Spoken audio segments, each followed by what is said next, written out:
నమస్తే బ్రదర్, ఎలా ఉన్నారు? మహిదర్ వైబ్స్ అదే జబర్దస్త్ మహిదర్ గారు ఆయన ఒక బిజినెస్ స్టార్ట్ చేశాడు. అందులో లాస్ వచ్చిందని చెప్పి సబ్స్క్రైబర్స్ని డబ్బులు అడుగుతూ ఒక వీడియో పెట్టాడు. ఇప్పుడు ఆ వీడియో డిలీట్ చేసి ఇంకో కొత్త వీడియో పెట్టాడు. అంటే ప్లాన్ బెడిసి కొట్టిందేమో అనిపిస్తుంది. ప్లాన్ అని ఎందుకు అంటున్నానంటే ఆయన మాట్లాడే విధానం అలా ఉందన్నమాట. ఆయన ఏమంటున్నాడంటే నిన్న ఆయన వీడియో పెట్టిన తర్వాత చాలామంది చాలా లెక్కలేసారంట. అంటే నిన్న ఆల్రెడీ వీడియోలో మాట్లాడుకున్నాం కదా, 1,00,000 మంది కనీసం ఒక 50 రూపాయలు ఇచ్చినా కూడా 50 లక్షలు అవుతుంది. అదే 100 రూపాయలు ఇస్తే 1,00,00,000 రూపాయలు అవుతుందని మనం లెక్క కట్టాం కదా. బహుశా ఆయన ఏమన్నా చూశాడేమో, లేదంటే మిగతా యూట్యూబర్స్ మాట్లాడింది ఏమన్నా చూశాడేమో తెలియదు, కానీ ఆ లెక్కలు చెప్తున్నాడు. అంటే ఈ విధంగా అన్నారు, ఒక్కొక్కరు ఒక 50 ఇచ్చినా కూడా 1,00,000 మంది అంటే 1 మిలియన్ సబ్స్క్రైబర్స్ ఉన్నారు కదా, 1,00,000 మంది ఒక 50 ఇచ్చినా కూడా 50 లక్షలు అవుతుంది. కనీసం ఒక 100 ఇచ్చినా కూడా 1,00,00,000 రూపాయలు అవుతుంది. అలాంటిది ఏమీ జరగలేదు. కేవలం 1,500 మంది మాత్రమే ఇచ్చారు. అందులో 200 మంది కేవలం ₹1 మాత్రమే ఇచ్చారని చెప్పి నవ్వుతున్నాడు. ఏం ₹1 డబ్బులు కదా, వాళ్ళు కష్టపడి సంపాదించిందే కదా. ₹1 కానీ ₹0.5 కానీ వాళ్ళు నీకు ఇచ్చారంతే. అది ఎంత ఇచ్చారని నువ్వు చెప్పాల్సిన అవసరం లేదు. ఆయన ఏమంటున్నాడంటే నేను చాలా ఎక్స్పెక్ట్ చేశాను, అలా జరగలేదు, కేవలం 1,500 మంది మాత్రమే డబ్బులు ఇచ్చారు అని చెప్పి ఒక పెద్ద ట్రాన్సాక్షన్ లిస్టు తీశాడనమాట. సరే, ఇప్పుడు ఆయనకి నష్టం వచ్చింది, నష్టం రాలేదు అని నేను మాట్లాడాను. నిజంగానే నష్టం వచ్చి ఉండొచ్చు. ఆయన ఏంటంటే పెద్ద కొండకి వెంట్రుకేశాడనమాట. ఇప్పుడు 65-70 లక్షలు పెట్టి ఒక పెద్ద బిజినెస్ స్టార్ట్ చేశాడు. ఏదో అనిల్ అంబానీ, ముఖేష్ అంబానీ అయిపోదాం అనుకున్నాడేమో. ఇప్పుడు మనకు అంటే పెద్ద పెద్ద బిజినెస్లు ఎలా జరుగుతాయంటే వాళ్ళకి అవే కాకుండా ఇంకా చాలా బిజినెస్లు అనేవి ఉంటాయన్నమాట. అలా కాకుండా ఈయన నేరుగా వెళ్ళి ఒక కెఫే స్టార్ట్ చేశాడు. అందులో యాజ్ టీజ్గా నష్టం వస్తుంది. అక్కడ ఏంటి, కేవలం పెద్ద పెద్ద బిజినెస్ మ్యాగ్నెట్లు, మంచి మంచి డబ్బులున్న వాళ్ళు మాత్రమే అక్కడికి వచ్చి తీసుకోగలరు. మిగతా నాలాంటి మీలాంటి సామాన్య జనాలు ఎవరూ కూడా కెఫేకి వెళ్ళే పరిస్థితి ఉండదు. అక్కడ రేట్ చూస్తానే మనం ఇక వెనుదిరిగి చూడకుండా పారిపోతాం. అలాంటి రేట్స్ ఉంటాయి అక్కడ. కేవలం పెద్ద పెద్ద బిజినెస్ మ్యాగ్నెట్స్ మాత్రమే అక్కడికి వెళ్ళి అక్కడ ఏదైనా వస్తువులు తీసుకోవడం కానీ అక్కడ కాసేపు ఉండడం కానీ చేస్తారు. మిగతా సామాన్యులకు అది అంత ఈజీగా దొరకదు. అసలు మనం అటువైపు వెళ్ళాలన్నా కూడా జస్ట్ అక్కడ మనం కొనాల్సిన అవసరం లేదు. కేవలం అక్కడ ఉన్న రేట్లు చూసి ఇక వెనుదిరిగి చూడకుండా పారిపోతాం. మళ్ళీ ఎప్పుడు కూడా చుట్టుపక్కల తిరగం. అలాంటి రేట్స్ ఉంటాయి అక్కడ.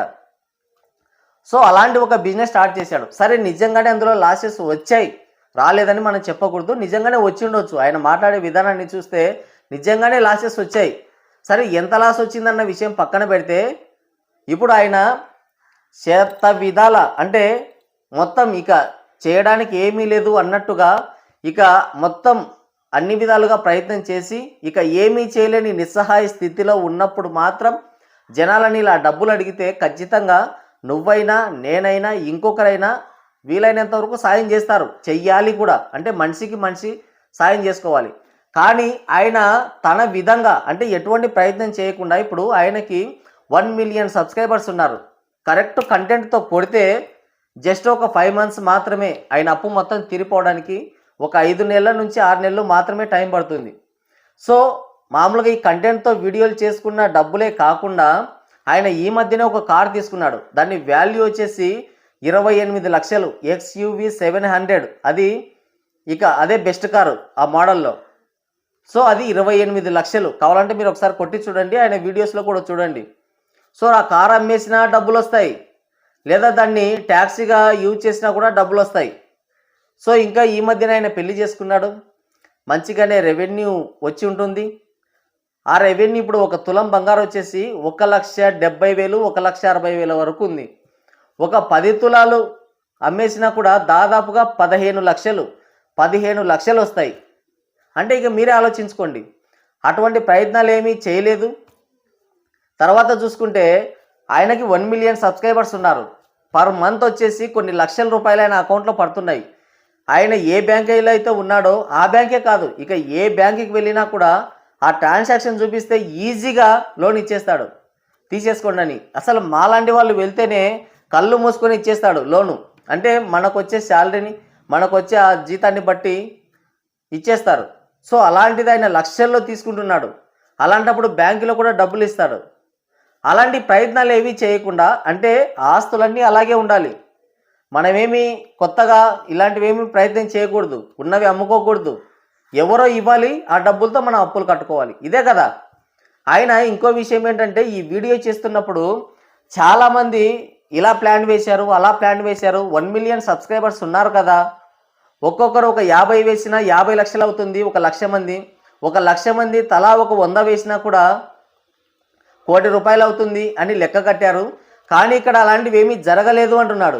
అంటే ఆయన మనలాగే ఆయన కూడా లెక్క కట్టుకున్నాడు. 1 మిలియన్ సబ్స్క్రైబర్స్ ఉన్నారు. ఒక 50,000 మంది తలా ₹50 ఇచ్చిన, అంటే ఒక్కొక్కడు 200, 500, 1000 కొట్టిన వాళ్ళు కూడా ఉన్నారు. అక్కడ కామెంట్స్లో చూస్తే అర్థమవుతుంది.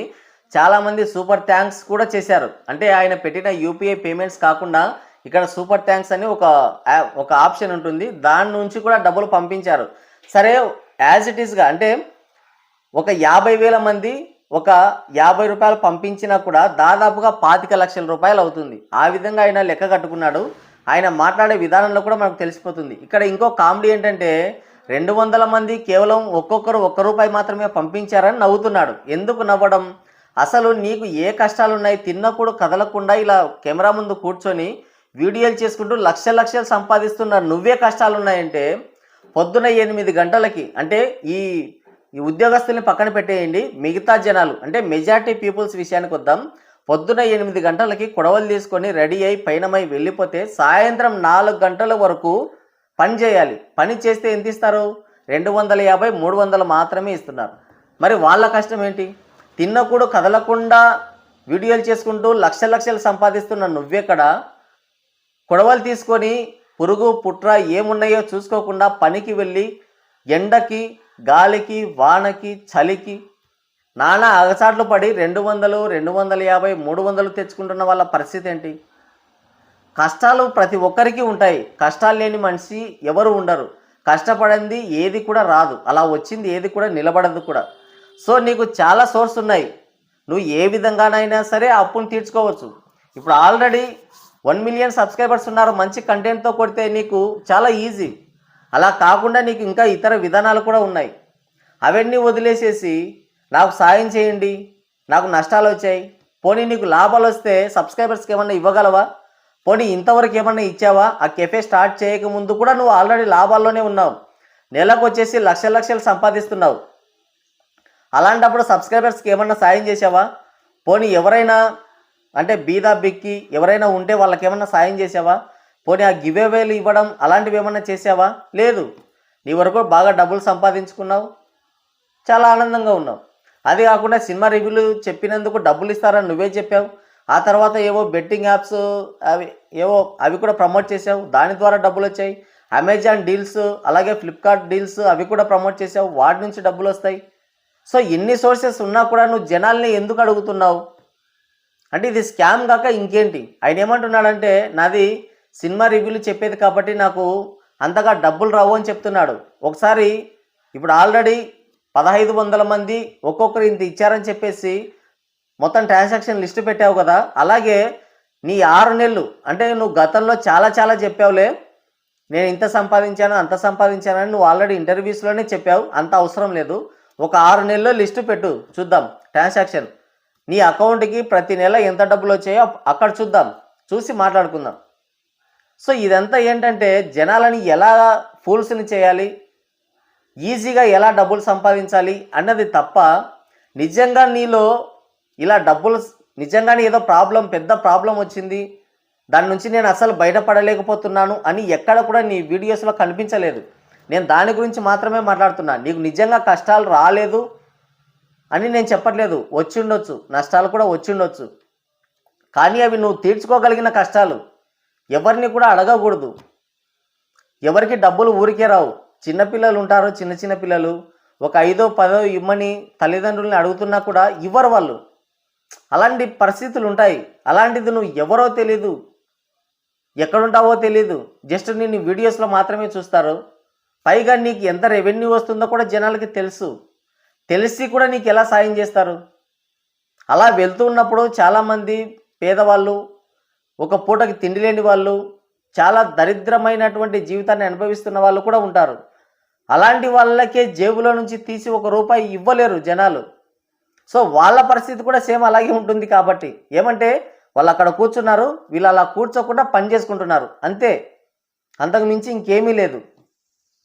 సో త్రివిక్రమ గారు సినిమాలో ఒక డైలాగ్ ఉంది, మనం బాగున్నప్పుడు లెక్కల గురించి మాట్లాడి కష్టాల్లో ఉన్నప్పుడు విలువల గురించి మాట్లాడకూడదు అని.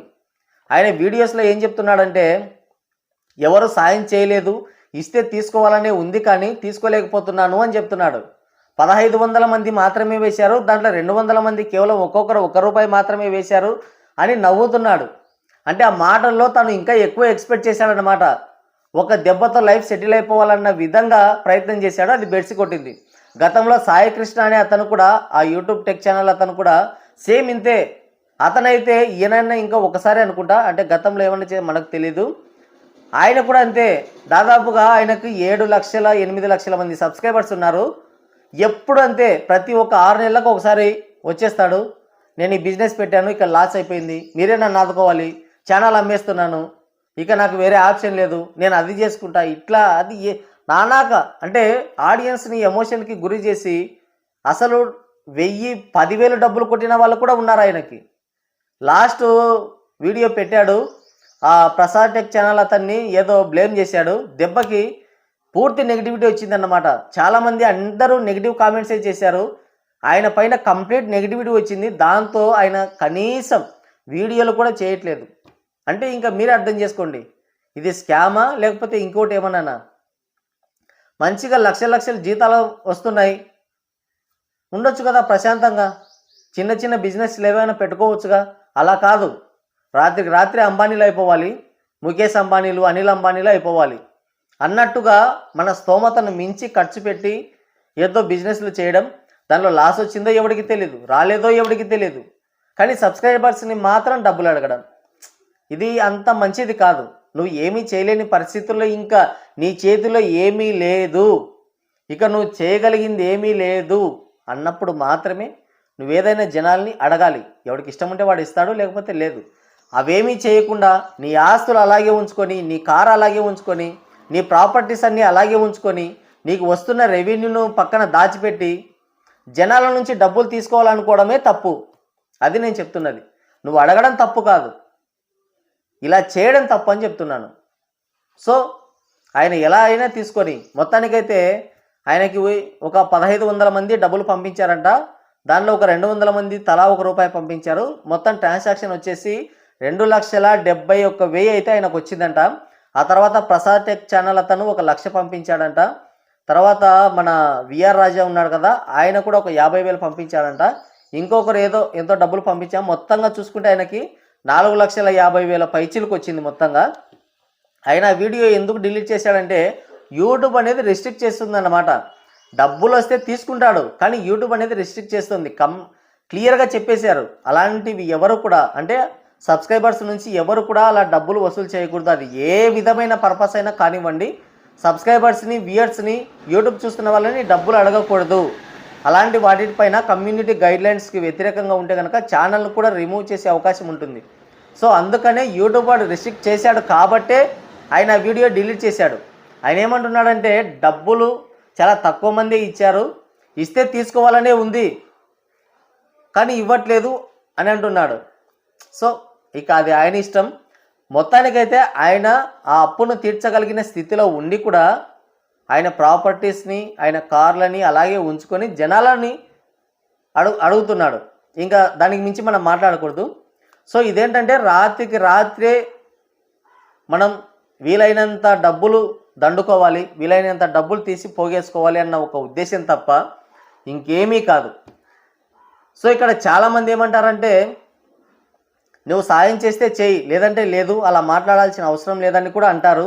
నీకంత దూలగా ఉంటే ఇచ్చేయి, 1000, 2000, 3000, అవసరమైతే 10,000 కూడా ఇచ్చేయి, అవసరం లేదు. సో అలాంటి వాటికి నేను సపోర్ట్ చేయను. ఒకవేళ మీకు నిజంగా ఏదైనా చేయాలనుకుంటే రోడ్డు పక్కన చాలామంది ఉంటారు, వీలైనంత సాయం చేయండి. ఒక పూట భోజనం పెట్టించడమో, లేదంటే ఒక 5, ఒక 10, కనీసం ₹1, ₹2 అయినా సరే వాళ్ళకు సాయం చేయండి, బాగుంటుంది. కానీ ఇలాంటి వాళ్ళని ఎంకరేజ్ చేయకండి, ఇది తప్పు. సో మరి దీనిపైన మీ అభిప్రాయం ఏంటి? కింద కామెంట్ చేయండి.